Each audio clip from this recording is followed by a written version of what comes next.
Seigneur, tu t'es donné à la croix, ô éternel Papa, ô Dieu, sans même nous connaître, ô éternel. Mais tu nous as aimés, Seigneur, comme la Bible dit, tu nous as aimés dès avant la fondation du monde, ô éternel. Et parce que tu nous avais aimés dès avant la fondation du monde, ta parole déclare, ô Dieu, que tu es l'agneau de Dieu qui ôte les péchés du monde. Et l'agneau de Dieu a été immolé dès avant la fondation du monde, ô éternel. Et aujourd'hui, Seigneur, nous tenons ici dans la joie, dans l'assurance, ô éternel Papa, le savoir, ô éternel, qu'un Dieu si grand, si bon, ô éternel, s'est humilié, ô éternel Papa, humble et d'apparence modeste, ô éternel Papa, tu as donné ta vie pour nous, ô Jésus. Et nous te disons merci. Nous voulons aussi en retour, ô éternel Papa, ô Dieu, donner nos vies, Seigneur Papa, entre tes mains. Nous voulons aussi en retour t'aimer par-dessus toute autre chose, ô éternel. Parce que le salut, ô éternel Papa, apporté à nos frères, ô Dieu, toi, Père puissant, tu nous as donné cela, ô éternel. Raison pour laquelle nous sommes dans la joie de savoir, Père, que Christ vit en nous l'espérance de la gloire. Alors, Père puissant, ô Dieu, que nous allons passer, Seigneur, au service de la parole, ô Dieu. Nous te prions tout simplement, Seigneur, que tu viennes encore, ô éternel, que ce Dieu qui a commencé avec nous dans les champs, que ce soit le même Dieu qui puisse encore, ô éternel, déverser son onction, Père, dans la prédication, ô éternel. Et car l'homme que je suis, Père, puisse toi, Christ, prendre place, ô éternel. Seul toi, Père, puissant, tu puisses agir, parler au-delà de moi. Parle-moi, parle à ma soeur et parle à mes frères, ô Dieu, qui vont écouter cette parole, Père, que cela puisse changer, que cela puisse transformer, que cela puisse donner vie, que cela puisse guérir, ô éternel. Et quant au reste, Père, nous nous remettons tout entre tes mains, Seigneur, que la gloire, le nom puisse te revenir, car je t'ai ainsi demandé, au nom de Jésus-Christ. Amen. Nous allons passer à la parole. Il est 10h02, 2 minutes de retard, on va passer à la parole. Alors, la dernière fois, on s'était arrêté sur les 3 sortes de croyants. Donc, on avait parlé à peu près de Abraham. On avait dit tout simplement que Dieu avait appelé Abraham, qui était Abram, en l'appelant. La Bible dit tout simplement que Abram, A-B-R-A-M, signifie tout simplement que Dieu a aimé, ou encore aimé du Père. Et on avait dit que Dieu avait changé son nom. Et le nom de Abraham était passé à Abraham, qui signifie Père d'une multitude. Et c'est ça qu'on disait la dernière fois, qu'on va parler de 4 sujets, Abraham, Isaac, Jacob et Joseph, qui parlaient tout simplement de l'appel, qui est Abraham, qui est l'appel ou l'élection, dont on a parlé la dernière fois. On va parler de Isaac, qui est la justification. On va parler de Jacob, qui est la sanctification. Et on parlera de Joseph, qui est le baptême du Saint-Esprit ou encore l'adoption. Et la dernière fois, on a parlé sur 3 sujets dans Abraham. À savoir, on a parlé qu'il y a 3 types d'appels. Le premier appel, on a parlé de l'appel universel, selon Genèse chapitre 1, verset 26. Et on a dit tout simplement que dans cet appel universel, Dieu va dire dans le livre de Genèse, faisons l'homme à notre image et à notre ressemblance. Ça, c'est l'appel que Dieu appelle tout un chacun. Que tu sois chrétien, que tu sois païen, que tu sois athée, la Bible nous appelle dans l'appel universel à être tout simplement à l'image et à la ressemblance de Dieu. Et ça, c'est l'appel universel. Le deuxième appel qu'on a parlé, c'est l'appel du salut. Où la Bible dit dans Jean 3,16, car Dieu a tant aimé le monde qu'il va donner son Fils unique afin que quiconque croit en lui ne puisse pas périr, mais qu'il puisse avoir la vie éternelle. Et par rapport à l'appel du salut, le seul moyen pour entrer dans le salut, il faut premièrement l'accepter comme étant Seigneur et Sauveur. Et non seulement tu l'acceptes comme étant Seigneur et Sauveur, mais derrière, il y a l'appel et il y a ce qui découle de l'appel. Donc à ce moment-là, le Seigneur attend de toi que tu puisses faire un travail personnel. D'où on a parlé tout simplement de la vie éternelle. Et le troisième appel dont on avait parlé, c'est l'appel de vocation. Où Dieu va mandater les personnes, va mandater les frères, va mandater les sœurs dans le but d'avoir des fonctions, des services ou même avoir un rôle dans l'Assemblée de Christ. C'est à ce moment-là qu'on a parlé par rapport à l'appel de vocation. On a mentionné que Dieu a placé dans le corps de Christ les Éphésiens 4. Selon Éphésiens 4, le verset 11, où Dieu dit que Dieu va placer dans l'Église 5 ministères, à savoir l'apôtre, le prophète, l'évangéliste, le docteur ou encore le pasteur. C'est ça les 5 ministères que Dieu va placer dans l'appel de vocation. non seulement on appelle de vocation, on a les 5 ministères, mais on a aussi des dons que Dieu va donner aux uns et aux autres. C'est là où l'apôtre Paul dit qu'à chacun, nous avons reçu plusieurs grâces selon ce que le Seigneur nous a donné, selon le modèle que Dieu nous a donné. Parce que le thème, c'est bâtir selon le modèle de Dieu. Et on a parlé dans l'élection de 5 mots qu'on doit connaître pour derrière avoir une maturité dans la vie chrétienne. On a parlé premièrement de la préscience, on a parlé de la préscience de Dieu, on a parlé de la préconnaissance, on a parlé du préordonné et on a parlé de la prédestination. Et on s'était arrêté dans les 3 sortes de croyants, ou encore les 3 types de chrétiens, ou même les 3 types d'amour que la Bible nous présente. Et on avait mentionné, on a parlé de la première catégorie, c'est la femme de Lot. Alors, la femme de Lot typifie l'incroyant. Bien qu'étant à l'église, mais elle ne l'est pas vraiment. Son âme, esprit et corps sont attachés aux choses du monde et se retournent constamment au passé. Est-ce qu'un chien, c'était la question qu'on s'était posée, est-ce qu'un chien, ça c'est ce que la Bible nous dit, est-ce qu'un chien peut repartir dans les choses qu'il a vomies? Et on a dit que dans le cadre de la femme de Lot, dans son cas à elle retourne constamment dans les choses qu'elle a vomies. Raison pour laquelle lorsque le Seigneur va venir voir Abraham, en lui donnant le modèle en disant Abraham, sors de Sodome et Gomorrhe parce que je vais détruire la ville. Et Abraham est allé voir son neveu Lot en disant à Lot, le Seigneur va détruire la ville de Sodome et Gomorrhe, sors avec moi. Et Abraham va sortir avec sa femme et ses enfants de la ville de Sodome. Non seulement il va sortir, mais il va sortir aussi avec son neveu. Mais quelque chose va se passer, c'est que Abraham va dire à Lot, Dieu nous a donné un modèle qui est de ne pas se retourner. Donc, de continuer la route et de ne jamais en aucun cas se retourner. Mais qu'est-ce qui va se passer? C'est que la femme de Lot va se retourner. Et la Bible dit parce qu'elle s'est retournée, à ce moment-là, elle est devenue une statue de sel. Et on a dit tout simplement que quand un chrétien, dans l'appel universel, c'est Dieu qui vient, qui nous cherche.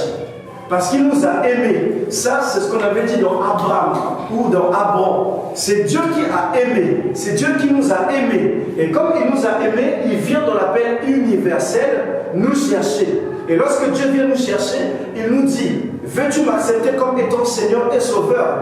Et à ce moment-là, lorsqu'on l'accepte comme étant Seigneur et Sauveur, Dieu ne veut pas que nous puissions retourner en arrière. Il veut que nos pensées soient fixées vers lui. Mais qu'est-ce qui se passe dans l'appel universel? On a des gens, bien qu'ils ont accepté le Seigneur comme leur Seigneur et Sauveur, mais ils continuent toujours à avoir leur regard tourné vers les choses du monde. C'est pourquoi la Bible nous dit tout simplement, nous sommes dans le monde, mais nous ne sommes plus du monde. Parce que Dieu nous a émondés. Il nous a sortis du monde pour nous emmener dans l'appel du salut. Mais qu'est-ce qui se passe?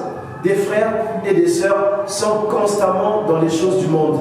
Bien qu'étant à l'église, bien qu'étant chrétienne, bien qu'elle a pris son baptême, mais il y a encore les choses du monde qui sont encore attachées à ses membres. Et on a dit tout simplement que cette catégorie des personnes qui veulent accepter le Seigneur, mais qui sont toujours attachées aux choses du monde, on a dit que c'est la femme de Lot. C'est le premier type des chrétiens, c'est la femme de Lot. Et on a dit dans Jacques, chapitre 4, verset 13 à 17, avez-vous maintenant qui dites aujourd'hui, demain nous irons dans telle ville, nous y passerons une année, nous trafiquerons et nous gagnerons. Ça c'est le type des chrétiens, la femme de Lot.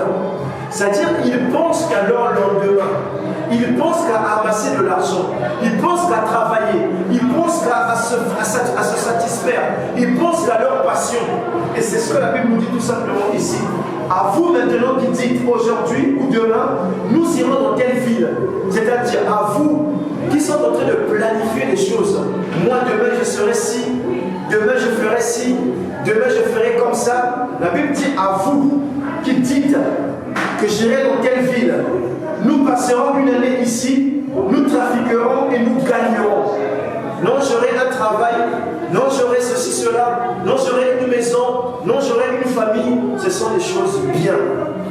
Mais la Bible continue, il dit, vous qui ne savez pas ce qui arrivera demain, car qu'est-ce que votre vie?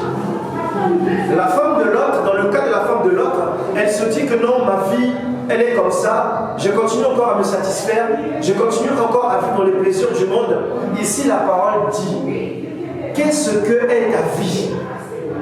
Qu'est-ce que est ton lendemain si ton lendemain n'est pas entre les mains de Dieu? Si ton lendemain, si tu ne te focalises pas dans les choses de Dieu, quel est ton avenir? L'avenir que tu es en train de bâtir. Mais si tu ne bâtis pas ton avenir selon le modèle de Dieu, à ce moment-là, tu es en train de bâtir en vain. Si dans tes études, tu ne mets pas Christ au centre de tes études, à ce moment-là, tu ne feras qu'échouer. Parce qu'il a dit, soyez la tête et jamais la queue. Mais pour être la tête, il faut d'abord que tu puisses honorer ses commandements.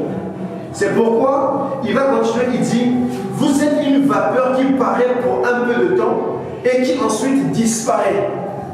Non, je suis belle. Oui, aujourd'hui tu es belle.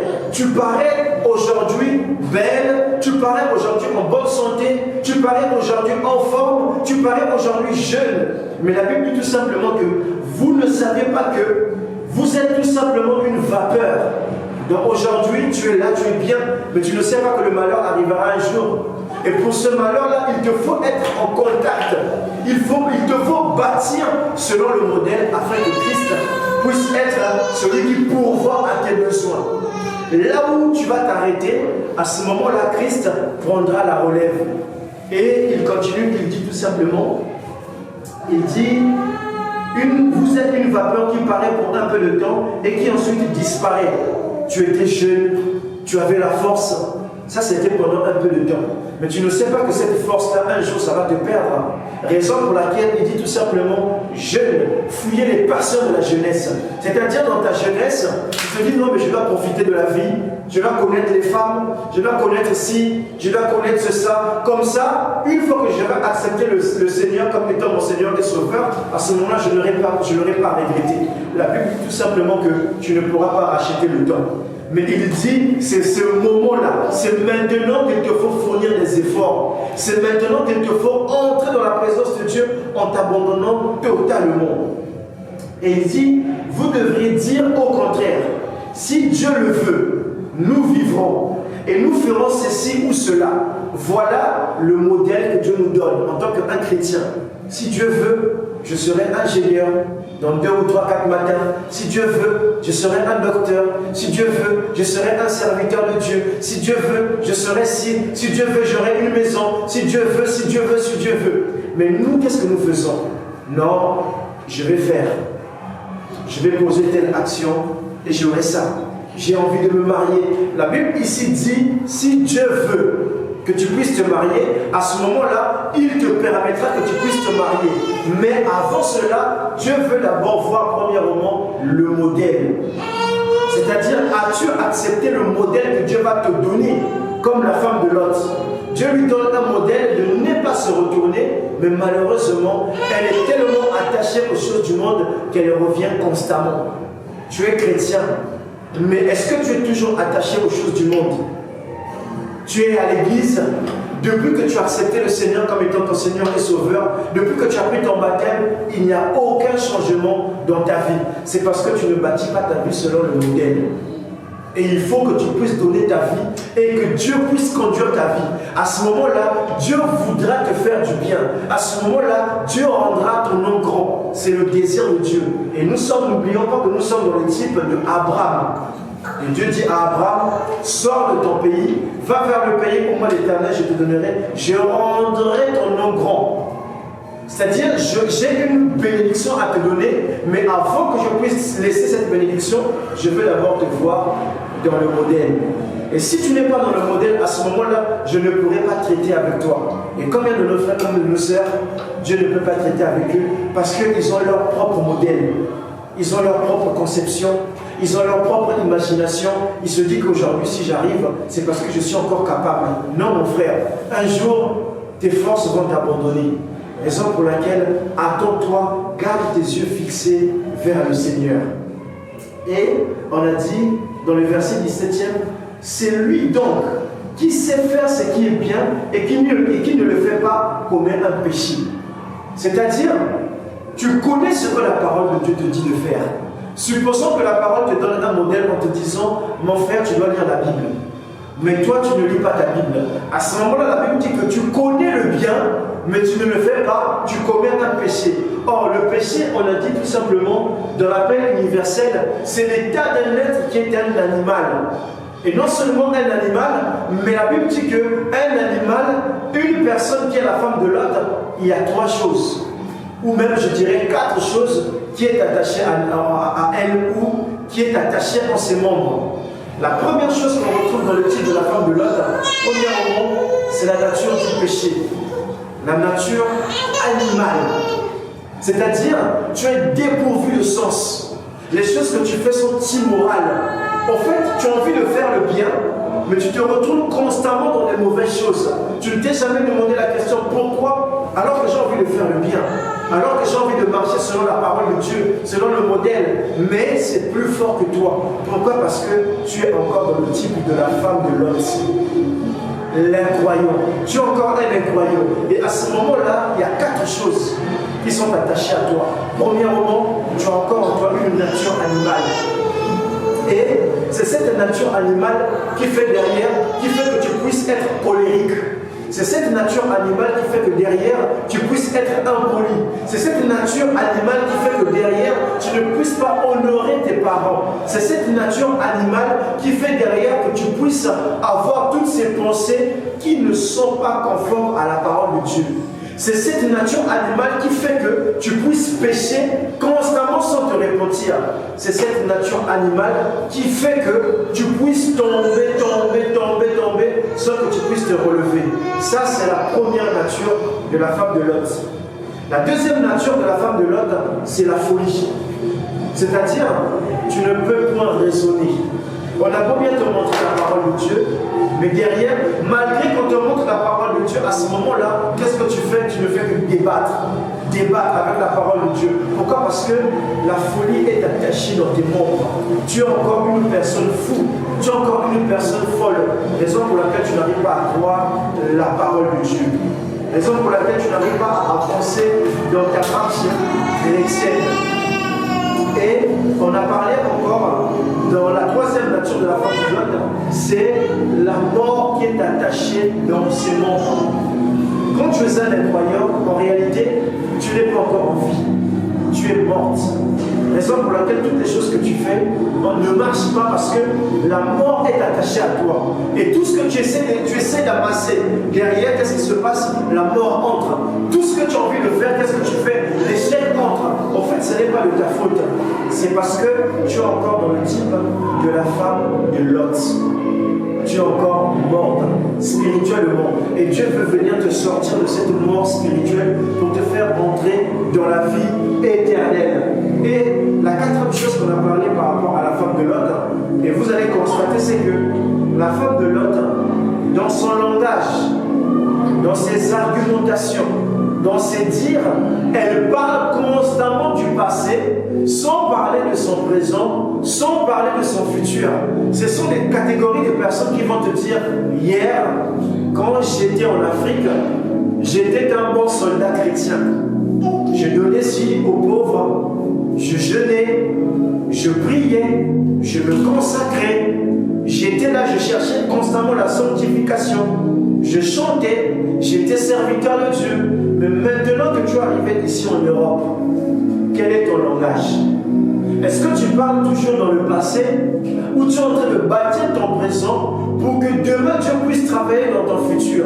Parce que la parole dit dans Hébreu que Jésus, que Dieu est le même hier, aujourd'hui et pour toujours. Mais pourquoi toi, chrétien, tu t'es arrêté dans ton passé? Tu ne racontes que les expériences que tu as eues hier. Tu ne racontes que les témoignages que tu as eus hier.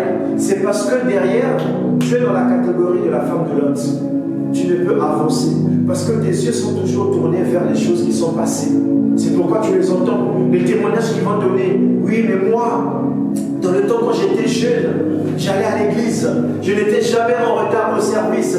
Je me donnais constamment à Dieu. Je me suis préservé. Mais aujourd'hui, que fais-tu de la parole de Dieu? Où as-tu mis l'enfant Jésus? Où es-tu dans ton avancée, dans ton avancement avec Christ? Est-ce que tu t'es arrêté comme la femme de Lot, tu es devenu une statue de sel, ou tu es en train de marcher? Et c'est là où beaucoup de personnes m'ont dit, frère Daniel, qu'est-ce qui se passe dans ma vie? Frère Daniel, j'ai constaté que à chaque fois que je veux faire quelque chose pour Dieu, je sens comme s'il y a quelque chose qui m'empêche de pouvoir le faire.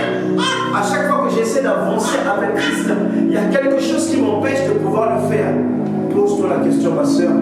N'es-tu pas encore dans la femme de Lot, dans le passé? Oui, frère Daniel, je suis encore blessé dans ma relation passée. J'ai encore des blessures. Les coups que j'ai reçus dans ma relation passée, les tristesses que j'ai eues, tu n'as pas encore fait le deuil de ton copain. Raison pour laquelle tu ne peux avancer selon le modèle de Dieu. Tu n'as pas encore fait le deuil de ton ancien pasteur. Tu n'as pas encore fait le deuil de ton ancienne église. C'est pourquoi tu as encore des blessures qui surgissent à n'importe quel moment. Et ces blessures t'empêchent de faire confiance à Dieu. C'est pourquoi aujourd'hui vous allez entendre des chrétiens qui vont dire, moi les églises m'ont attristé, moi les pasteurs m'ont déçu, je n'irai plus jamais dans les églises, moi je ne veux plus entendre parler des églises, moi je ne ferai plus ci, je ne ferai plus ça. Le problème n'est pas que tu ne veux pas aller à l'église, le problème c'est parce que tu es encore la femme de Lot. Parce que la Bible dit pour un chrétien que nous sommes dans la joie lorsqu'on me dit allons dans la maison du Seigneur. Mais toi, tu n'es pas dans la joie quand on te dit allons dans la maison du Seigneur. Pourquoi? Parce que tu as encore une mauvaise nature qui est attachée à tes membres. Tu as encore une mauvaise pensée qui est encore attachée à tes membres. Raison pour laquelle tu ne peux bâtir selon le modèle de Dieu.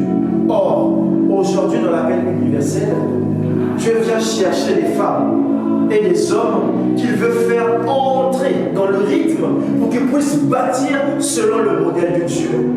Ça, c'est la catégorie de la femme de Lot. Et une autre écriture dans Jacques 5, le verset 1 à 6 nous dit, ça on a déjà lu, excusez-moi, dans Jacques 4, verset 7 plutôt, et au 12e, la Bible dit, soumettez-vous donc à Dieu. C'est-à-dire dans le type de la femme de Lot, elle ne peut se soumettre à Dieu. Se soumettre à Dieu, qu'est-ce que cela veut dire? Se soumettre à la parole. Parce que l'obéissance vaut mieux que les sacrifices. Oh non, moi, je préfère rester dans ma maison et prier seulement Dieu dans ma maison parce que les églises m'ont déçu. Parce que les églises m'ont attristé. Parce qu'au travail, il y a des gens qui m'ont blessé. Parce que les chrétiens sont devenus hypocrites. Parce qu'il y a des faux pasteurs. Parce qu'il y a des faux prophètes. Et pour éviter les problèmes, je préfère rester dans mon coin. La Bible dit que tu as un problème. Tu es encore dans le type de la femme de Lot. Parce que la Bible dit que là où un, ou deux, ou trois, mais toi tu ne veux t'associer avec tes frères. Toi tu ne veux pas avoir une communion fraternelle. La Bible dit tout simplement que c'est dans la communion fraternelle que Dieu déverse son esprit. Mais toi tu ne veux plus la communion fraternelle. Je comprends tout simplement que tu es encore dans le type de la femme de Lot. C'est pourquoi tu n'arrives pas à te soumettre à Dieu. Quand la parole de Dieu dit quelque chose, tu n'arrives pas à te soumettre.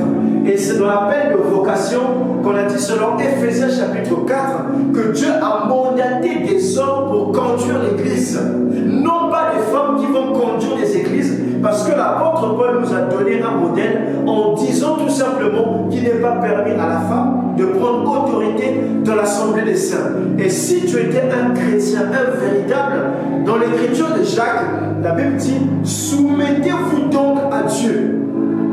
Tu n'allais pas dire non, c'est les hommes qui ont pensé comme ça, c'est les hommes qui ne veulent pas que les femmes puissent agir, c'est les hommes qui ne veulent pas, qui veulent étouffer les femmes. Alors la Bible dit ici, pour commencer, soumettez-vous donc à Dieu. Résistez au diable. Le diable, c'est celui qui vient te souffler des mauvaises pensées. Quitte ton église, quitte ton assemblée, quitte ton pasteur, fais ci, fais ça. Va encore commettre adultère, va encore dans le péché, continue encore à fumer, continue encore à boire de l'alcool, continue encore à mener une vie d'impudicité. Ça, c'est le diable qui est en train de te tendre son modèle. Mais ici, Dieu te donne un autre modèle en te disant résiste au diable. Chrétien, tu dois résister au diable. Tu dois résister lorsque le diable diable se présente à toi, il te présente des mauvaises choses. Lorsque le diable te présente des mauvaises pensées, empoisonne ton frère. Un chrétien ne peut empoisonner son prochain. Parce que la Bible dit que mon prochain, en réalité, je dois aimer mon prochain comme je m'aime moi-même. Alors si je m'aime moi-même, je n'aurai pas envie de m'empoisonner moi-même. Alors pourquoi aujourd'hui, entre serviteurs de Dieu, on s'empoisonne? On s'empoisonne entre serviteurs de Dieu parce qu'ils ne résistent pas au diable. Lorsque le diable vient souffler cette mauvaise pensée, il n'arrive pas à résister. Et souvenez-vous ce qui s'est passé dans Genèse, quand le Seigneur avait dit à Caïn, Caïn, le mal est sur toi, domine sur elle. Parce que le mal, c'était quoi? C'était de tuer son frère, de l'emmener dans les champs, afin derrière de se jeter sur lui. Mais Dieu dit, Caïn, avant que ce mal arrive, moi je te dis, résiste sur elle, domine sur elle, pour ne pas que tu puisses commettre l'acte qui sera irréparable. Si ces personnes dans les églises ont commis ces actes irréparables, c'est parce que ces personnes n'ont pas bâti selon le modèle de Dieu. Raison pour laquelle, quand tu ne bâtis pas selon le modèle de Dieu, tu ne peux résister au diable. Parce que la Bible dit, gardez silence, moi l'Éternel, je combattrai pour vous. Mais avant que Christ puisse combattre pour toi, tu dois premièrement bâtir selon le modèle. Et tu te poses des questions, pourquoi lorsque le diable est arrivé, pourquoi j'ai posé tel acte, telle action? C'est parce que derrière, tu n'avais pas bâti ta vie selon le modèle de Dieu. Si tu avais mené une vie de prière, si tu avais mené une vie de consécration, si tu avais mené une vie de soumission à la parole, si tu avais mené une vie d'abandon total à Dieu, à ce moment-là, lorsque le diable allait se présenter dans ta vie, tu allais résister. Et la Bible dit, résistez au diable et il s'enfuira loin de vous. Qu'est-ce qui fait qu'aujourd'hui, le diable a fait de ta maison, ton foyer, un caserne de voleurs, des brigands? Qu'est-ce qui fait que dans ton foyer, il y a des choses abominables qui sont en train d'arriver? Qu'est-ce qui fait que dans ton foyer, dans ta maison, Dieu n'est plus? Qu'est-ce qui fait que tu ne puisses plus avoir la main de Dieu dans ta vie? C'est parce que, mon frère, ma soeur, tu es encore dans le type de la femme de Lot. Tu ne bâtis pas le modèle. Mais Dieu dit dans l'appel universel, venez à moi, Matthieu 11, 28, vous qui êtes fatigués et chargés, je vous donnerai le repos. Et la Bible continue. Il dit encore, il dit, approchez-vous de Dieu et il s'approchera de vous.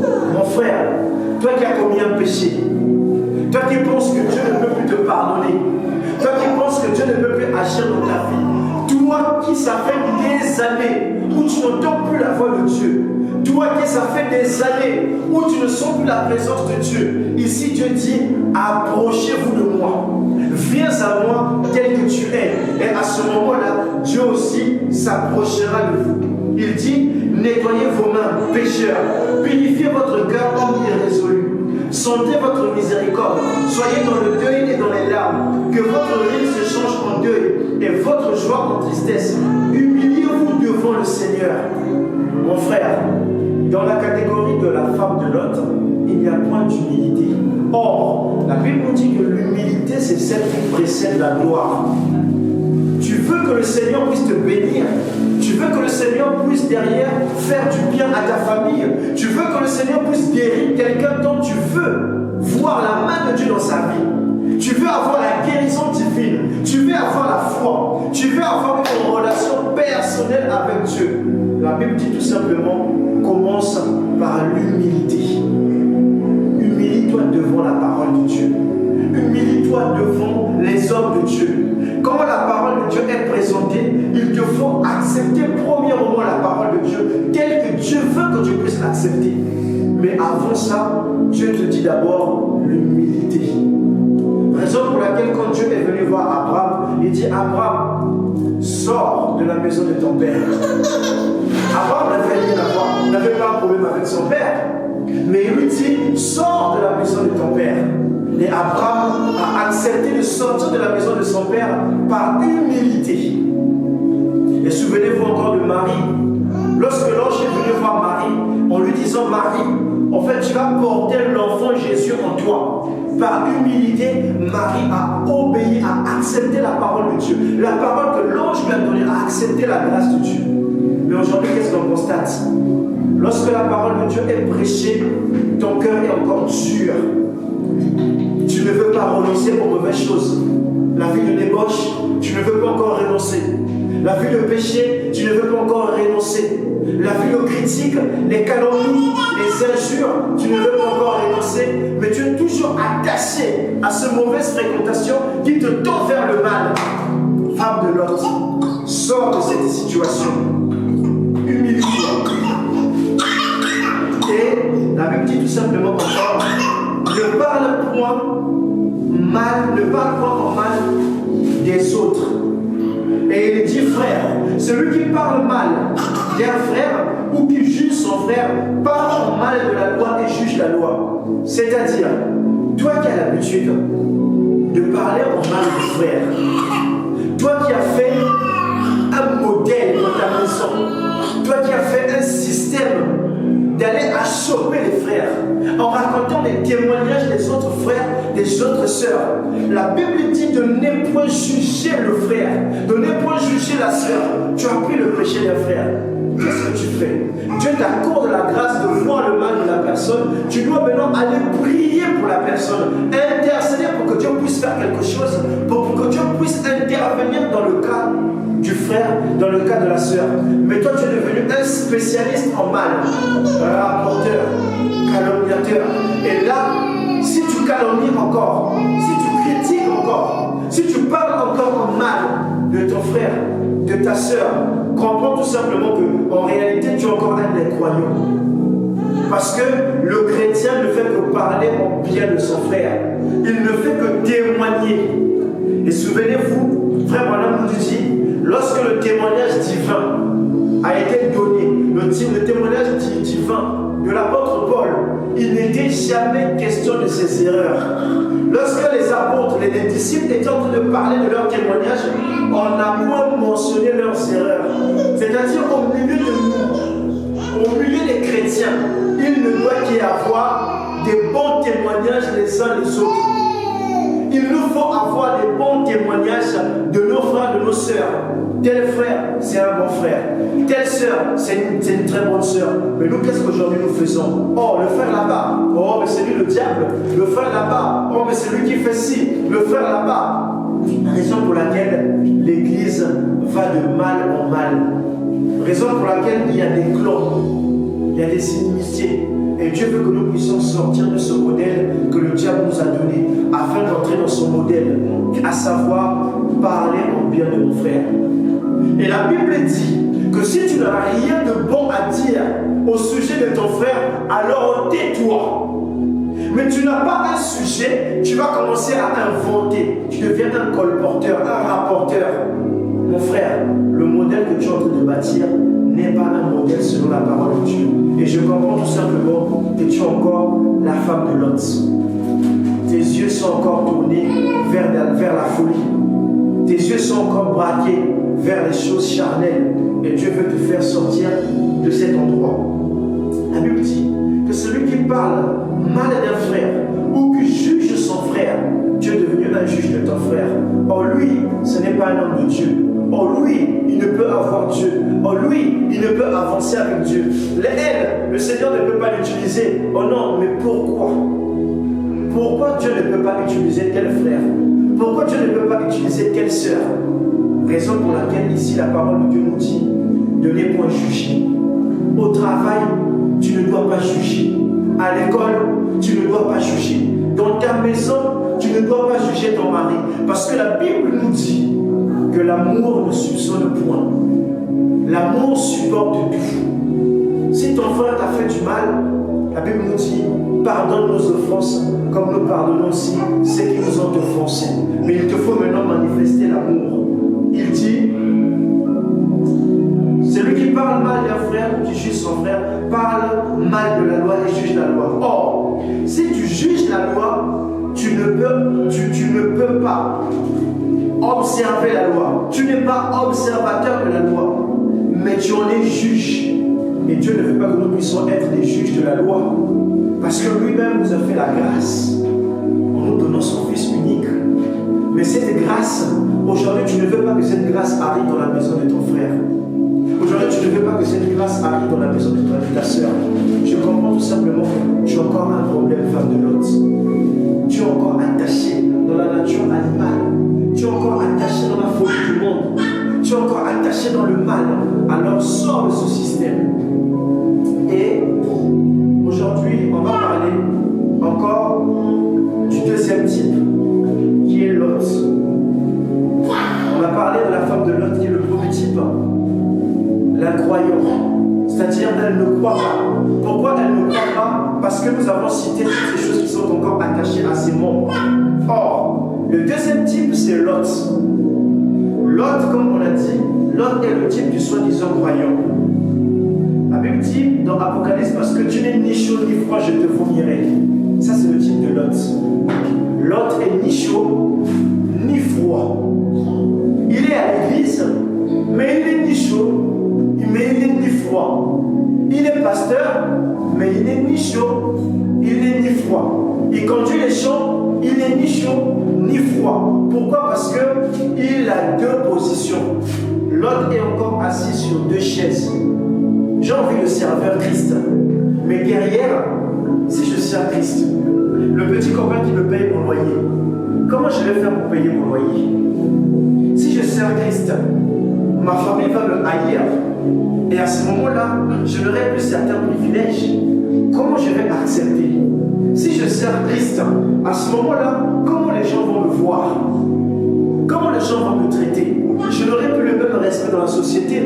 Si je sers Christ, si j'abandonne si j'abandonne ça c'est encore le type de Lot. Il est en train de réfléchir, il est en train de penser, est-ce que, et dans ses membres, il y a encore quelqu'un qui hésite. Or, on nous a parlé de l'obéissance, c'est-à-dire, tu dois faire un choix. C'est là où la Bible nous dit, mon frère, ma soeur, que ton oui soit oui, que ton non soit non.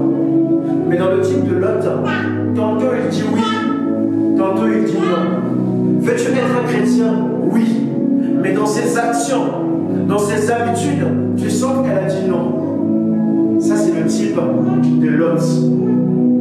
Et contrairement à la femme de Lot, la femme de Lot est sortie de Sodome en restant statue de sel. Mais Lot va sortir de Sodome et Gomorrhe, va aller avec Abraham. À la différence, c'est que Dieu va dire à Abraham, sépare-toi de Lot. C'est-à-dire à l'église, dans ces trois types de croyants, le véritable disciple de Christ, le véritable disciple de Dieu, ne peut point s'associer avec la femme de Lot, ne peut point s'associer avec lui-même. Pourquoi? Parce que Lot et la femme de Lot vont devenir un objet d'achoppement pour sa marche chrétienne. C'est pourquoi Dieu va dire à Lot, plutôt à Abraham, sépare-toi de Lot. Dieu ne va pas dire à Lot, sépare-toi d'Abraham, parce que Lot sera toujours attaché à toi. Il aura toujours envie de marcher avec toi. Parce qu'il voit comment Dieu t'utilise.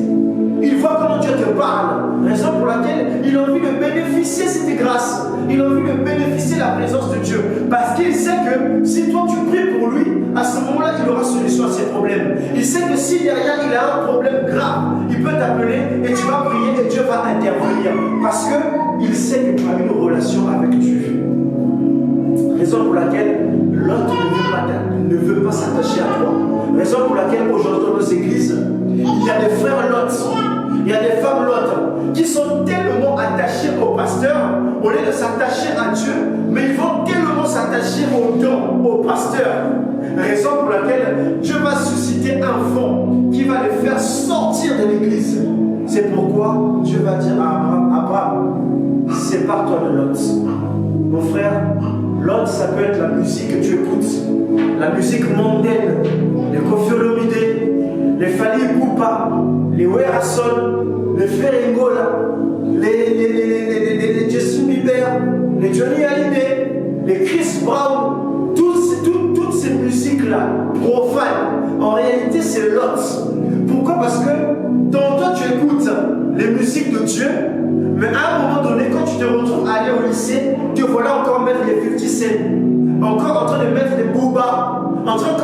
écariste. Pourquoi? Parce que tu es encore ballotté. Et dans le type de l'autre, l'autre est encore ballotté. C'est-à-dire il est emporté par toutes sortes de doctrines. Il est à gauche, il est à droite, il est par là, il est par là. On ne sait pas comment danser avec lui, comment danser avec elle. Pourquoi? Parce qu'elle n'avait jamais fait le choix d'accepter réellement Christ comme étant son Seigneur et son Sauveur. C'est pourquoi la Bible les appelle les soi-disant frères, les soi-disant sœurs. On les appelle encore les faux frères. Ils sont à l'église, mais ils ne sont pas à l'église.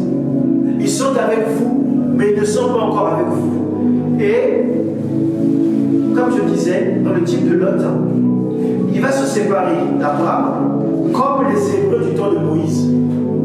À un certain moment donné, Dieu va faire sortir le peuple de l'Égypte, et le peuple va sortir de l'Égypte. Mais lorsqu'il va arriver à Kades Barnéa, quelque chose va se passer. Moïse va repartir dans la consécration avec Dieu, et eux derrière, qu'est-ce qu'ils vont faire? Ils vont retourner dans leur nature animale. Ils vont retourner dans leur nature de folie. Ils vont retourner dans le mal. Ils vont fabriquer un veau d'or, l'animal. En fait, ils vont fabriquer une nature qui était à l'intérieur d'eux, mais cette nature va s'extérioriser. Le veau d'or, en quelque sorte, c'était un animal, un veau. En réalité, le veau là, c'était le sacrifice que eux, ils étaient censés donner à Dieu. Parce que ce soit l'agneau ou le veau, c'était des animaux de sacrifice.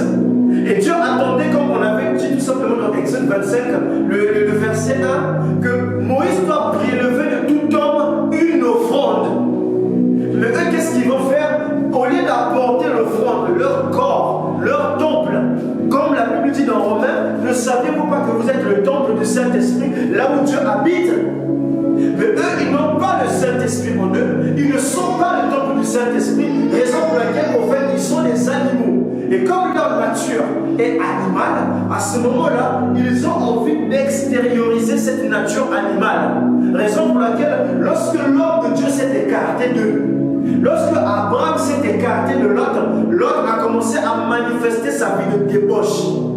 Lorsque le pasteur n'y est plus, tu te retrouves seul dans ta maison, seul avec tes amis. Quelle est la nature que tu manifestes? Est-ce que c'est toujours la nature d'un chrétien ou c'est ta nature charnelle, ta nature animale? Tu peux être à l'église, tu fais semblant d'être un chrétien, tu t'abstiens, tu t'habilles mal, tu ne fumes pas, tu ne parles pas en mal.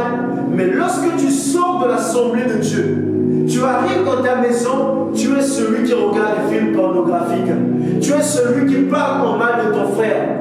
Tu es celui-là qui est en train de regarder des films qui souillent ton corps. Tu es celui qui va aller coucher avec les hommes. Tu es celle qui va mener une vie de débauche. Tu es celle qui vole au travail. C'est la nature animale. Et même encore pour pousser le bouchon, quand tu arrives à l'église, avant d'entrer à l'église, tu vas laisser les fétiches que tu as fait. Et tu vas entrer à l'église et tout le monde va penser que tu es saint. Mais derrière, quand tu te retrouves seul, tu consultes les féticheurs, tu consultes les marabouts. Pourquoi? Parce que tu as encore une nature animale qui est encore attachée à toi. C'est pourquoi, à l'absence de Moïse, le peuple a commencé à adorer le veau d'or, qui était leur nature. Or, frère Branham nous dit, la profondeur ne peut que appeler la profondeur. C'est-à-dire, s'ils ont eu la soif d'adorer le veau d'or, c'est parce que depuis l'Égypte, ils avaient cette nature d'adorer le veau d'or. On pouvait se dire en Égypte que s'ils adoraient le veau d'or, c'est parce qu'ils étaient esclaves de Pharaon. Ils n'avaient pas le choix d'adorer le veau d'or, parce que Pharaon les avait imposé ce modèle-là. Là encore, on pouvait comprendre. Mais Pharaon n'est plus. Les soldats de Pharaon n'est plus. L'armée de Pharaon n'est plus. Vous êtes libre. À ce moment-là, vous devez maintenant adorer le Seigneur comme étant le vrai Dieu que vous adorez. Mais qu'est-ce qu'il va faire? En l'absence de Pharaon, en l'absence de Moïse, à ce moment-là, la nature charnelle va monter. Et quand ils vont adorer le veau d'or, ils vont commettre des choses infâmes. Ils vont commettre l'impudicité. Ils vont aller se connaître entre hommes et hommes. Ils vont aller se connaître entre femmes et femmes. Et c'est là où la dernière fois qu'on va dire, ils vont faire quoi? Ils vont faire les partous. Ils vont faire les orgies. Ils vont se partager les femmes des autres. Et ce qui sont des choses immorales. C'est là où la Bible nous parle de la dépravation sexuelle, de l'immoralité sexuelle. Mon frère et ma soeur, l'heure est venue de revenir bâtir selon le modèle. Or, le modèle était Moïse. Dieu avait dit à Moïse, Moïse, tu viendras délivrer mon peuple et tu feras sortir mon peuple de l'Égypte, de l'esclavage, pour les emmener à la terre promise. Et c'est ça le modèle que Dieu avait dit à Abraham. Sors de la maison de ton père, va vers le pays où moi je te rendrai. Parce que de toi, j'ai un peuple. Parce que de toi, j'ai un travail. Parce que de toi, je vais bâtir un modèle. Que ce modèle-là, je vais retrouver ça dans toutes les générations. Et je rendrai ton nom grand. Mais aujourd'hui, qu'est-ce qui se passe? Les chrétiens se limitent à la femme de Lot. Les chrétiens se limitent à l'autre lui-même, mais ils ne sont pas les véritables chrétiens. C'est pourquoi derrière, beaucoup de personnes sont venues à Christ. On était contents parce qu'on s'est dit, on a eu des membres à l'église, on a eu des frères à l'église, on a eu des serviteurs de Dieu à l'église, on a eu vraiment les chrétiens, oh que Dieu soit loué, oh nous bénissons le Seigneur pour avoir ajouté tel membre, pour avoir ajouté. Mais sauf que on a ajouté dans le corps de Christ des personnes qui n'étaient pas converties. Raison pour laquelle ces personnes ont fait du mal au corps de Christ. C'est pourquoi mon frère et ma soeur, ne sois pas surpris quand tu vois le mal à l'église. La question, si tu as vu ce mal à l'église, est-ce que la personne était déjà née de nouveau? Est-ce que le frère-là avait eu une relation personnelle avec Dieu? Est-ce que ce frère-là était arrivé à bâtir le modèle? Est-ce que cette sœur était entrée dans le modèle de Dieu où elle est venue à l'église et elle s'est trouvée bien? Et parce qu'elle s'est trouvée bien, elle a trouvé un poste. Elle fraternise avec vous. Mais en réalité, son âme n'est pas avec vous. Ses pensées n'est pas avec vous. Elle est encore attachée dans les choses du monde. Et on a dit par rapport à ça, je vais prendre une écriture par rapport à ça. Jacques 5, 7 à 15. La Bible dit, soyez donc patients, frères, jusqu'à l'avènement du Seigneur. Ici, la Bible est très précise. On a 3 types de croyants. La femme de Lot, qui est impatiente. C'est-à-dire, elle est en train de sortir de la ville de Sodome et Gomorrhe. Au lieu de sortir totalement, mais elle est impatiente de voir les choses du mal. Elle est impatiente de voir. C'est-à-dire, son cœur brûle. Elle est impatiente. Elle ne peut s'abstenir. Elle est impatiente. C'est plus fort qu'elle. Le péché, c'est plus fort qu'elle. Elle est impatiente. Et l'autre, il est impatient. Il veut faire du mal. C'est-à-dire, tant qu'il ne pose pas les mauvaises actions, tant qu'il n'a pas parlé en mal, tant qu'il n'a pas critiqué, tant qu'il n'a pas connu les hommes, tant qu'il n'a pas connu les femmes, tant qu'il n'a pas apporté des mauvaises choses, il n'est pas tranquille. C'est-à-dire, ça bouillonne au fond d'elle. Elle vient parmi vous. Vous êtes en train de parler de la parole de Dieu. Oh, arrêtez-moi ça, arrêtez-moi ça. Vous n'avez pas appris la nouvelle? C'est parce que c'est encore la femme de Lot. C'est pourquoi vous allez entendre les chrétiens qui vont dire, oh, moi j'ai abandonné la vie chrétienne. Moi, quand j'étais petit, j'étais chrétien. Aujourd'hui, ça ne m'intéresse plus. La Bible est précise.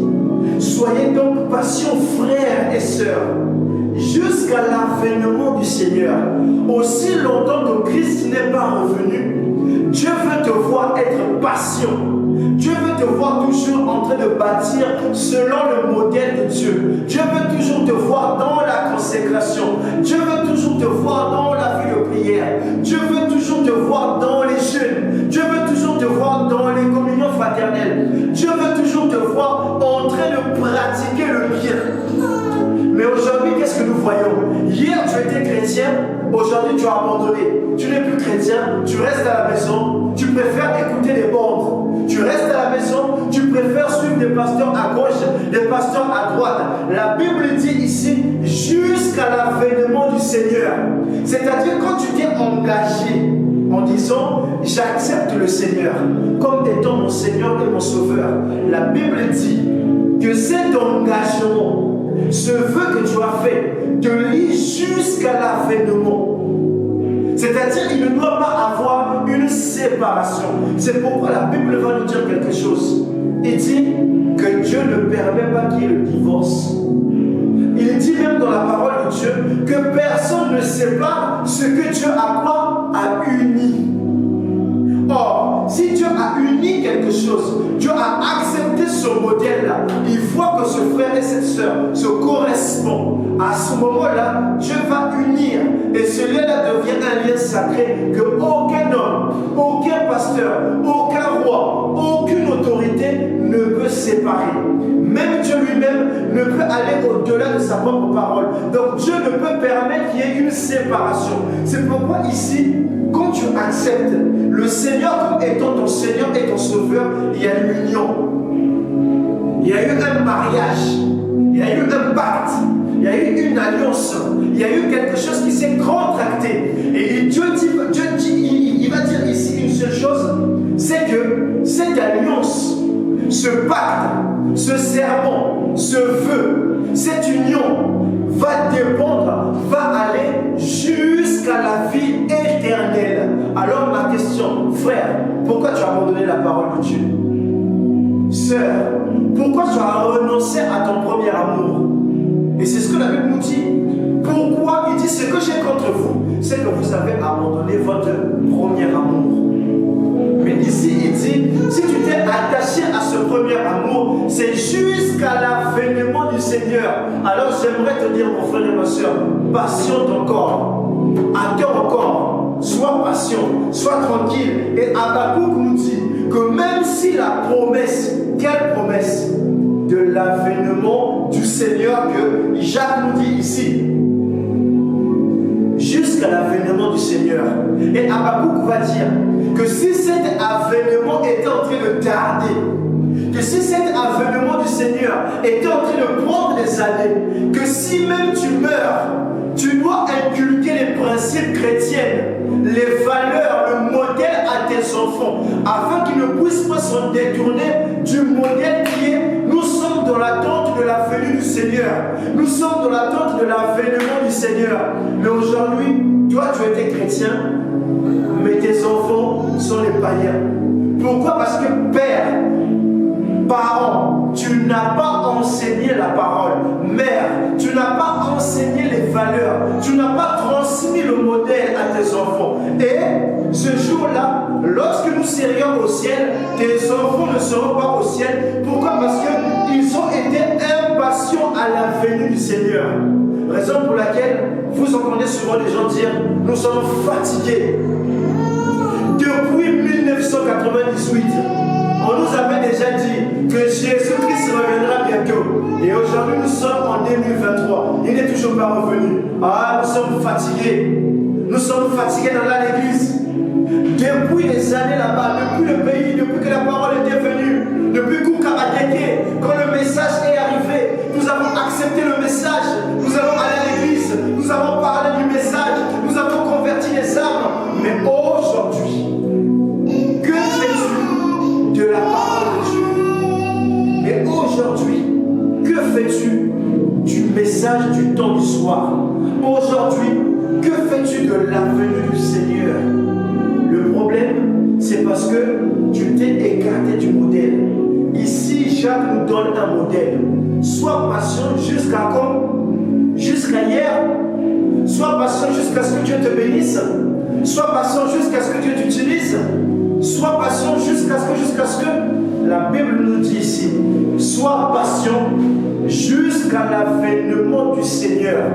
Donc tant que tu n'as pas vu le Seigneur revenir à nouveau prendre l'église, emmener l'église dans l'enlèvement, dans les noces de l'agneau, dans les soupers, tant que tu n'as pas encore vu Christ revenir régner lui-même, tant que tu n'as pas vu que l'église est arrivée à maturité, tant que tu n'as pas vu l'église être purifiée, tant que tu n'as pas vu Christ lui-même venir, à ce moment-là, la Bible te dit de patienter.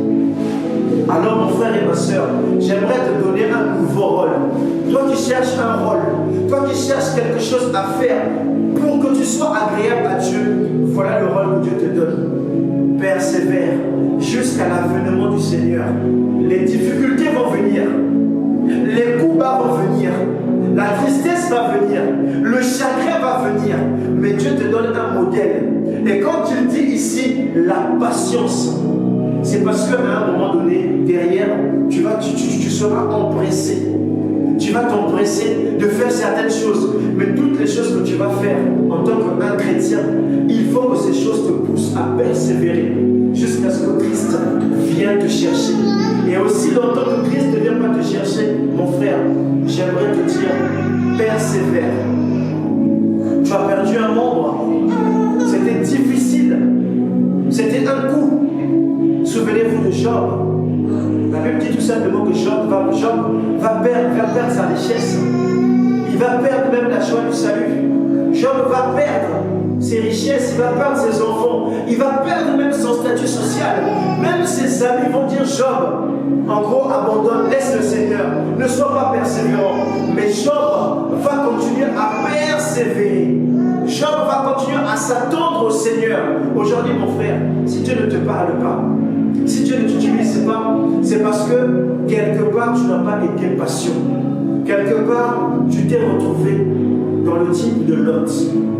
Parce que quelque part tu t'es retrouvé dans le type de la femme de Lot.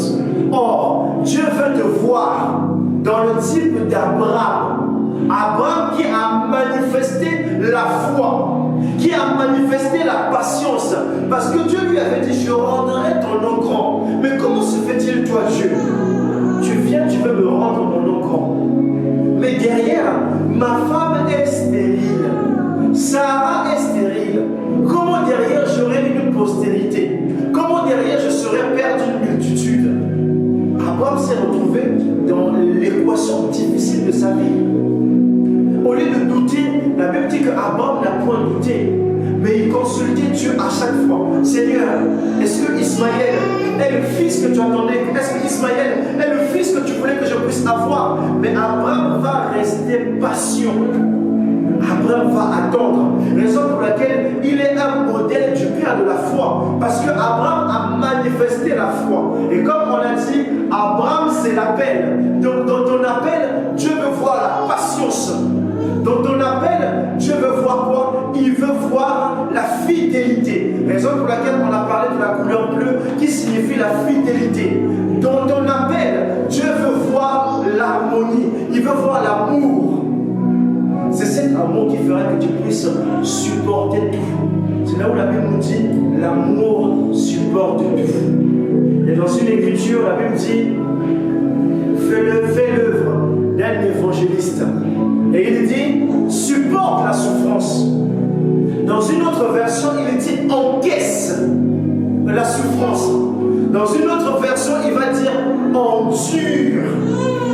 Donc tu dois supporter la souffrance en tant qu'un véritable chrétien. Supporte qu'on parle en mal de l'église. Supporte qu'on parle en mal des pasteurs. Supporte qu'on puisse parler d'un mauvais témoignage. Supporte toutes les choses qui sont en train de se faire à l'église.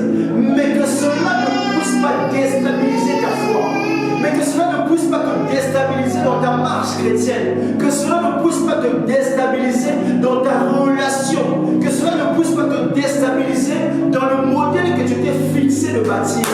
C'est pourquoi il dit supporte la souffrance et fais l'œuvre d'un évangéliste. Or, un évangéliste, c'est quelqu'un qui se multiplie, qui gagne les âmes. Raison pour laquelle Abraham est le père. Le mot Abraham signifie père d'une multitude. C'est-à-dire c'est quelqu'un, partout où il part, il se multiplie. Chrétien, depuis que tu as accepté le Seigneur comme étant ton Seigneur et ton Sauveur, combien de fois tu t'es multiplié? Si tu ne t'es jamais multiplié, à ce moment-là, tu es encore stérile. C'est-à-dire quand tu es à l'église, on doit voir dans ton témoignage, dans le modèle que tu as bâti, ce frère-là, c'est moi qui l'a emmené à l'église. En fait, en disant que c'est moi qui l'ai emmené à l'église, c'est un moyen de faire comprendre en disant que je me suis multiplié. Parce que souvenez-vous, la Bible dit, reproduisez-vous selon votre espèce. Or, si je suis un chrétien, si je suis la postérité d'Abraham, mon père Abraham s'est reproduit selon son espèce, s'est reproduit à l'image de Dieu. Mais comment se fait-il, toi chrétien, tu te dis postérité d'Abraham, tu te dis avoir la foi. Combien de fois tu t'es multiplié? Combien de personnes tu as mené à l'église? Si tu ne l'as jamais fait, en réalité, frère Branham dit qu'il n'est pas permis à un chrétien de venir une, deux fois écouter la parole sans donner l'occasion à une autre personne d'écouter la parole. Alors, depuis que tu es chrétien, depuis les années 80, depuis les années 70, depuis les années 50, tu as vu l'ange. L'ange t'a parlé. L'ange t'a adressé les messages. L'ange t'a choisi. Mais depuis ces années, combien de fois tu t'es multiplié? Et j'aimerais encore dire à nos frères, à nos sœurs, qui se disent que non, Dieu m'a appelé. Sur les 5 ministères, Dieu m'a appelé. Comment tu veux que Dieu puisse t'appeler, mais derrière on ne voit pas la reproduction? C'est-à-dire, avant que Dieu puisse t'appeler, il a d'abord un modèle pour toi. Et ce modèle-là que Dieu veut pour toi, c'est d'abord te voir dans la reproduction. Non, Dieu m'a appelé à être pasteur. Donc du coup, j'attends que le pasteur puisse me mandater. J'attends que le pasteur me donne l'occasion de prêcher la parole. J'aimerais te dire, tu as échoué dans le modèle. Parce que ton modèle ne commence pas quand le pasteur te mandate. Ton modèle ne commence pas quand les hommes vont t'acclamer. Ton modèle ne commence pas quand on va t'applaudir. Mais ton modèle, c'est de te reproduire selon ton espèce. Donc, à chaque fois que tu as l'occasion de pouvoir te reproduire, on doit voir ta reproduction. Mais aujourd'hui, qu'est-ce qui se passe? C'est quand les gens deviennent pasteurs, quand ils ont une église, quand ils ont un poste, qu'à ce moment-là, ils commencent à entrer dans le service. Ah oui, moi Dieu m'a appelé à être pasteur. Donc du coup, il faut que j'aille gagner des âmes. J'aimerais te dire, pasteur, tu dois te repentir. Pourquoi? Parce que, est-ce que tu ne savais pas que Dieu t'avait donné un modèle qui était jeune? Tu dois te reproduire selon ton espèce. Et on entend souvent des gens à l'église qui disent, non, moi l'évangélisation, je n'aime pas trop l'évangélisation parce que je ne sais pas comment parler aux gens, je ne sais pas comment faire ci, je ne sais pas comment faire ça. J'aimerais te dire, mon frère, ma soeur, tu as échoué. Tu n'as pas bâti ta vie selon le modèle de Dieu. Parce que dans le modèle de Dieu, il nous dit, fais l'œuvre d'un évangéliste. C'est-à-dire, tu n'es pas à proprement dire un évangéliste, mais tu as accompli l'œuvre d'un évangéliste en te multipliant selon ton espèce. Et c'est ça l'appel universel. Déjà dans l'appel universel, avant de rentrer dans l'appel de vocation, Dieu veut d'abord voir les fruits. Aujourd'hui, les gens disent tout simplement que non, vous les reconnaîtrez par les fruits. C'est quand j'ai eu le Saint-Esprit, à ce moment-là, je manifeste les fruits. Et Dieu va m'appeler à faire tel service, j'aurai tel don, je vais prophétiser, je vais parler en langue, je vais faire des miracles. Et à ce moment-là, derrière, les gens vont venir me voir pour me dire, ah frère tel, tu as un don. J'aimerais te dire, si tu bâtis sur le modèle, tu es en train de taper à côté. Le modèle que tu dois bâtir depuis le jour où tu as accepté le Seigneur comme étant ton Seigneur et ton Sauveur, c'est depuis ce jour-là où tu es entré au travail, où l'Écriture dit, fais l'œuvre d'un évangéliste, supporte la souffrance, encaisse la souffrance, endure la souffrance, mais toi continue à te multiplier. C'est-à-dire dans ma pensée, multiplication. Multiplication, multiplication. Dans mes prières, Seigneur, donne-moi un modèle pour aller me multiplier. Seigneur, donne-moi un modèle d'une ville où je vais me multiplier. Et regardez ce qui s'est passé dans la Bible. Lorsque les apôtres, les disciples, dans Matthieu, Dieu va dire quoi dans Matthieu 4? Venez, suivez-moi, je vous ferai quoi? Je vous ferai pécheur d'hommes. C'est-à-dire, je vais vous donner un modèle. Et le modèle là quoi? C'est-à-dire, j'ai fait moi-même l'œuvre d'un évangéliste en vous prêchant dans du monde. Et comme derrière, nous sommes censés bâtir selon le même modèle, à ce moment-là, vous aussi, comme vous m'avez reçu, étant votre modèle, je fais de vous un modèle pour le monde. C'est pourquoi la Bible va dire, nous sommes la lumière du monde, parce que Christ est lui-même la lumière du monde. C'est pourquoi dans cette lumière du monde, Christ lui-même va donner son Fils. Donc si on prend cette écriture en parallèle, en substitut, c'est-à-dire Dieu va aimer le monde, il va donner Jésus, qui est Fils. Il va le donner au monde. Et quand le monde accepte ce Fils, ils ont quoi? Ils ont la vie éternelle. Dans le modèle, dans l'appel que nous recevons, Dieu nous appelle dans l'appel universel. Il nous fait des fils par l'appel du salut. Et une fois que nous rentrons dans l'appel du salut, à ce moment-là, nous devons même nous-mêmes maintenant nous donner en sacrifice. Et quand le monde nous accepte, quand le monde mange notre chair, quand le monde boit notre sang, qui veut tout simplement dire, quand le monde derrière va écouter la parole de Dieu, qui est la chair ensanglantée du Fils de l'homme, c'est pourquoi la Bible dit que là où il y a le corps, là ça sonne quoi? Les aigles. C'est-à-dire quand Christ va nous donner la parole de Dieu et que nous-mêmes, nous allons devenir la parole de Dieu, à ce moment-là, Christ, il veut quoi? Derrière, il veut nous bâtir selon son modèle. Et Christ veut nous faire quoi? Nous bâtir selon son modèle. Son modèle, c'est quoi? Il dit quoi? Que celui qui ne mange pas ma chair et qui ne boit mon sang aura la vie éternelle. C'est-à-dire, comme nous avons mangé le corps de Christ et que nous qui avons bu de son sang, à ce moment-là, nous avons la vie éternelle en nous. Raison pour laquelle lorsque nous nous présentons dans les rues, quand nous nous présentons dans les églises, quand nous nous présentons dans les maisons, nous sommes la vie éternelle. Et c'est pourquoi nous venons donner la parole, qui est le corps de Christ. Et quand quelqu'un mange cette parole, il devient la parole. Mais pour le changement, il faut que la personne reçoit l'esprit. Donc tu dois recevoir l'Esprit de Dieu. C'est bien de manger la parole, c'est bien d'aller à l'église, mais la Bible donne le modèle d'exigence. Manger ma chair et boire mon sang. Pour avoir la vie éternelle, il te faut manger ma chair et boire mon sang. Or la Bible nous dit, l'homme ne vivra pas seulement de pain et d'eau, mais il vivra de quoi? De toute la parole de Dieu. Et j'aimerais te dire, mon frère et ma soeur, il te faut manger la parole de Dieu. Parce que la Bible dit, la foi, elle vient de ce que l'on entend de la parole de Dieu. Et où est-ce que tu entends la parole de Dieu, mon frère? C'est à l'église. Et quand tu entends la parole de Dieu, la parole de Dieu te sanctifie. La parole de Dieu te nettoie, afin que l'Esprit de Dieu vienne habiter en toi. C'est cela, boire mon sang. Quand tu bois, à ce moment-là, le liquide n'est plus dans le récipient, mais tu deviens toi-même le récipient qui contient le liquide. C'est-à-dire, l'Esprit de Dieu n'est plus en l'air. Au commencement, l'Esprit de Dieu se mouvait au-dessus des eaux. Ça, c'était au commencement. Mais aujourd'hui, où nous parlons, frère Branham nous dit que l'Esprit de Dieu n'est plus en train de se mouvoir au-dessus des eaux, mais l'Esprit de Dieu est en train d'habiter dans chaque chrétien.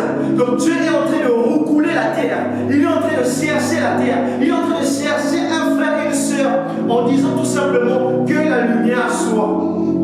Et quand la lumière soit, à ce moment-là, tu deviens la lumière du monde. Parce que le monde est dans les ténèbres. Et quand toi-même tu arrives dans ces ténèbres, tu vas éclairer le monde. C'est cela, c'est reproduire selon son espèce. Et quand nous reproduisons selon notre espèce, qu'est-ce qui se passe? La profondeur que je suis, le Christ qui habite en moi, le salut que j'ai. Et quand je vais arriver devant une personne qui n'a pas le salut, ça va déclencher quelque chose dans son cœur. Parce qu'en réalité, la Bible dit que ceux que j'ai appelés, je les ai connus d'avance. Donc la seule manière pour faire comprendre aux frères que Dieu t'avait connu, il te faut venir toi-même dire nous étions ensemble dans l'éternité. Raison pour laquelle je viens te donner la main. Associe-toi, viens avec moi. Comme ce chant qui dit, je suis en route vers Canaan, que si tu veux venir, donne-moi la main. Mais si tu ne veux pas venir, ne me retiens pas. Parce que moi, je suis en train d'aller en route vers un modèle. Et le modèle, c'est Canaan. Et aujourd'hui, nos frères et nos sœurs s'arrêtent en route. Pourquoi? Parce que derrière, il y a eu un problème. Femme de Lot. Et Lot eux-mêmes. Mais Dieu veut que nous puissions revenir à Abraham. Nul ne peut voir le Seigneur sans passer par la foi. Et nous savons que Abraham est le père de la foi. Donc nous devons revenir à Abraham. Et quand Dieu nous valide, c'est à ce moment-là que Dieu derrière pourra être content, satisfait. Et la Bible dit qu'il nous donnera le repos. Et Dieu veut nous donner ce repos. Donc je reviens dans Jacques 7, versets 7 à 15, où nous avons dit, soyez donc patients, frères, jusqu'à l'avènement du Seigneur. Voici le laboureur attend le précieux fruit de la terre. La Bible dit que le laboureur attend le précieux fruit de la terre. Pasteur, la Bible te dit ici que tu es un laboureur. C'est-à-dire que tu puisses avoir des graines que tu n'as pas encore plantées. Tu dois d'abord labourer la terre. Tu dois d'abord travailler toi-même. Tu dois te sanctifier. Tu dois te purifier. Parce que tu es un laboureur. Un serviteur de Dieu est un laboureur. Et la Bible dit ici, il dit tout simplement, voici le laboureur, attends le précieux fruit de la terre. Oh mon frère, j'aimerais te dire, attends le précieux fruit de la terre. C'est-à-dire, tu as labouré. Tu es allé ensemencer la parole. Tu es allé prêcher la parole. Tu es allé annoncer la bonne nouvelle. Maintenant, il te faut attendre, être patient pour pouvoir récolter le précieux fruit de la terre. Donc, mes frères et mes soeurs qui sont à l'église, j'aimerais te dire tout simplement que la Bible ici te dit que tu es le précieux fruit de la terre. Tu n'es pas n'importe qui, mais la Bible dit tu es le précieux, la précieuse fruit de la terre. Aux yeux de Dieu, tu es précieuse. Aux yeux de Dieu, tu es précieux. Et aux yeux de ton pasteur, tu es précieux. Pourquoi? Parce que en réalité, tu es le salaire de son travail. C'est pourquoi un pasteur peut être content de voir son église évoluer. Un pasteur peut être content de voir que quelqu'un est venu à l'église étant tout simplement un petit grain de rien du tout. Mais ce grain a été enfoui sous le sol. Ce grain a accepté la mort. Tu as accepté la peine universelle. À ce moment-là, tu as renoncé au plaisir du monde. À ce moment-là, tu as renoncé au désir charnel. Et qu'est-ce qui s'est passé? Derrière, tu t'es donné comme modèle de servir le Seigneur jusqu'à l'avènement du Seigneur, jusqu'à ce que le Fils de Dieu revienne sur la terre. Et à ce moment-là, qu'est-ce qui est en train de se passer? Tu es en train de grandir dans la foi. Tu es en train de grandir, grandir, grandir, grandir, grandir, jusqu'à ce que tu deviennes un précieux fruit de la terre. Et pour comprendre ça, la Bible nous dit, le laboureur, c'est-à-dire quelqu'un qui est appelé dans l'appel universel, va sortir de l'appel universel, reçoit le salut dans l'appel du salut, et lui-même, Dieu maintenant va le mandater dans l'appel de vocation. Et quand tu entres dans l'appel de vocation, qu'est-ce qui se passe? Lui-même doit maintenant rebâtir selon le même modèle. En réalité, nous sommes en train de bâtir selon le même cycle. C'est pourquoi la Bible dit, ce qui a été hier, c'est ce qui est et c'est ce qui sera. Hier, je n'étais pas pasteur. J'étais un petit grain décénévré qu'on ne pouvait pas considérer, qu'on ne pouvait pas poser des regards. Mais qu'est-ce qui s'est passé? Un pasteur a trouvé bon de me prendre et de m'enfuir sous le sous-sol. Et derrière, qu'est-ce qui s'est passé? Mon frère, tu peux être enfoui sous le sous-sol et on peut t'enterrer. Les autres sont en train de croître, mais toi tu ne crois pas.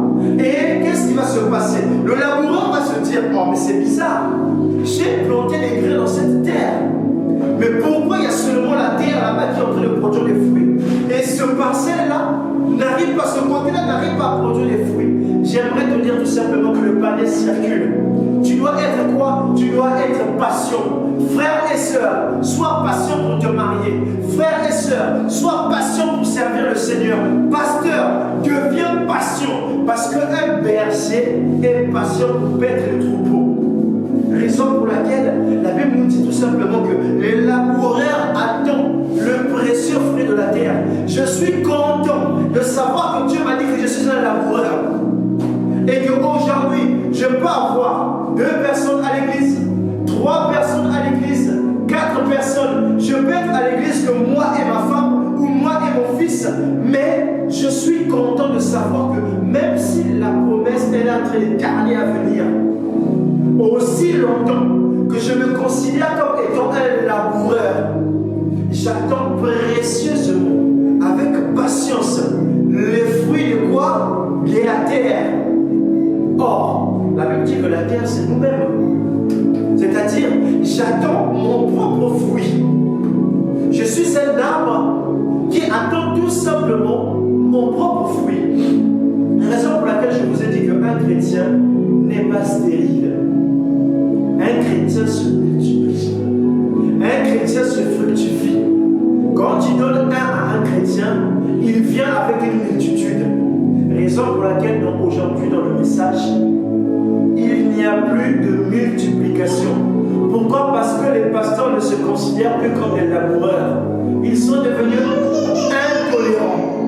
Quand quelqu'un commet un péché, sors de l'église, je te livre au diable. Quand quelqu'un commet une faute, sortez de l'église, il vient du haut de la serre, il te livre à Satan. La Bible dit qu'un chrétien, un pasteur est doux dans sa manière de reprendre. Pourquoi? Parce que tu sais dans ta tête, tu sais dans tes pensées que j'ai un modèle à bâtir. Et ce modèle à bâtir, c'est quoi? C'est que moi, étant un laboureur, j'attends patiemment le précieux fruit de la terre.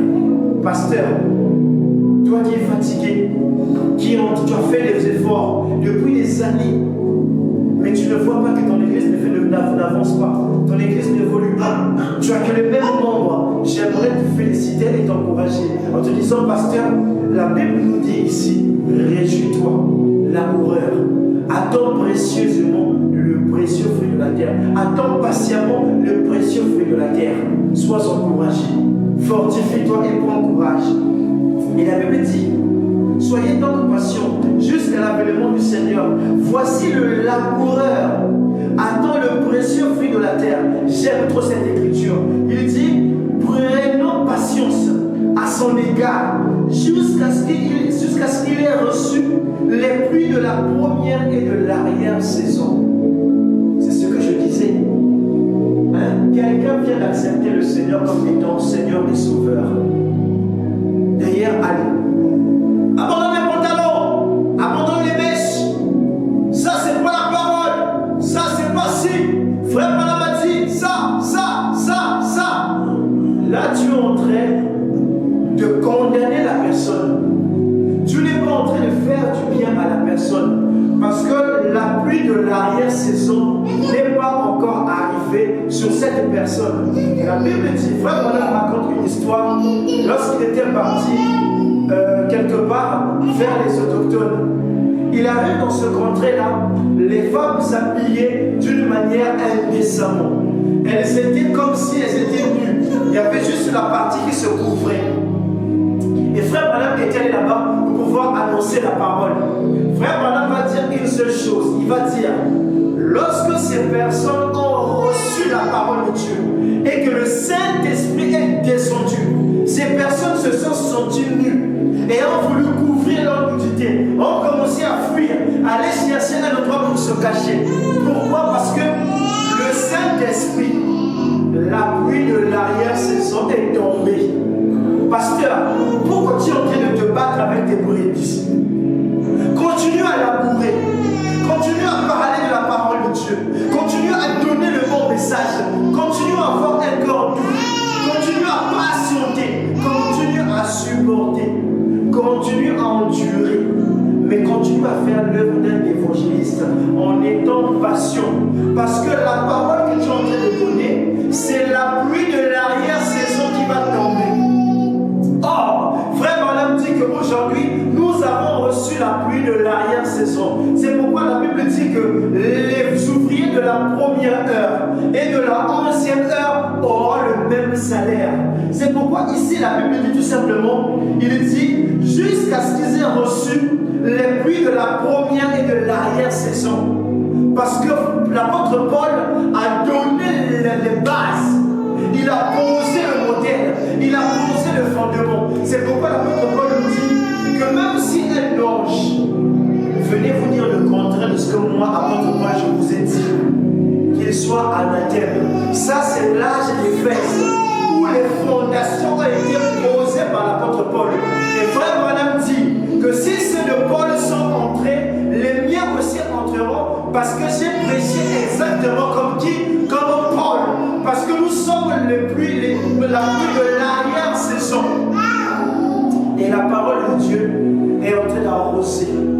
Est en train d'arroser. Donc pendant que tu es en train de parler, la parole est en train de t'arroser. De t'arroser. De t'arroser.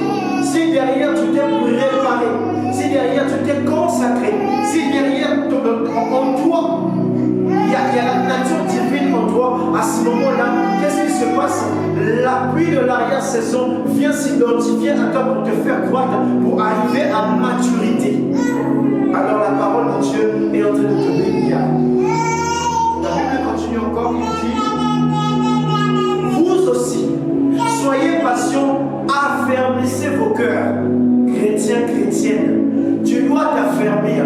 Ne parle pas seulement que non, les pasteurs ont failli, les pasteurs font ci, les pasteurs mènent une mauvaise vie, mais toi, affermis ton cœur, afin que dans ton affermissement, tu puisses aussi affermir les pasteurs, afin que dans ton affermissement, que tu puisses aussi affermir les autres, les nouvelles personnes qui vont venir à Christ, les nouveaux chrétiens qui vont venir, les chrétiens du futur vont dépendre de ton affermissement. Raison pour laquelle j'appelle l'église de Christ à s'affermir.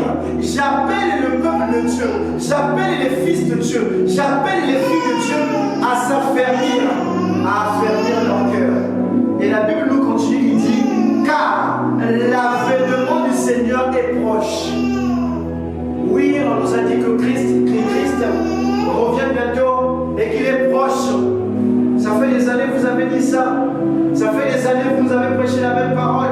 Ça fait des années que vous prêchez le même message. Vous n'avez pas d'autre message à nous parler. La Bible nous dit ici, car tout à l'heure on a dit que la parole a dit, tu dois être patient jusqu'à l'avènement du Seigneur. On a parlé dans le futur. L'avènement, c'est-à-dire quand il va venir. Mais ici, la parole de Dieu va conjuguer ça au temps présent. Il va nous dire tout simplement, car l'avènement du Seigneur est proche.